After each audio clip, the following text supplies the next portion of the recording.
வணக்கம் நண்பர்களே, தமிழ் பிளாசம் சேனலில் சோள மாவு தோசை எப்படி செய்யறதுன்னு பார்க்கலாம்.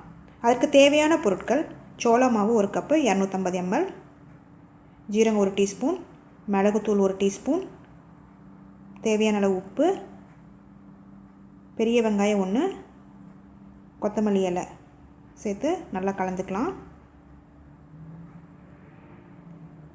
இப்போ நல்லா கலந்தாச்சு. இப்போ சுடுதண்ணி ஊற்றிக்கலாம். இதுக்கு தேவையான அளவு சுடுதண்ணி ஊற்றிக்கலாம். நல்லா கலந்துக்கோங்க.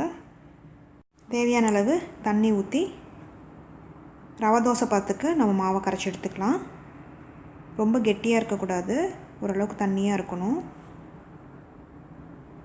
கொஞ்சம் கொஞ்சமாக தண்ணி சேர்த்து நல்லா கலந்துக்கலாம்.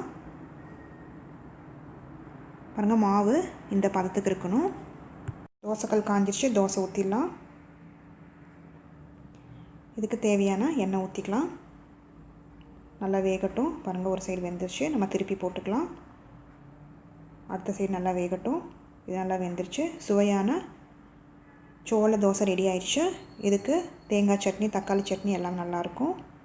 இந்த ரெசிபி செஞ்சு பார்த்துட்டு உங்களோட கமெண்ட்ஸ் என்னென்னு சொல்லுங்கள்.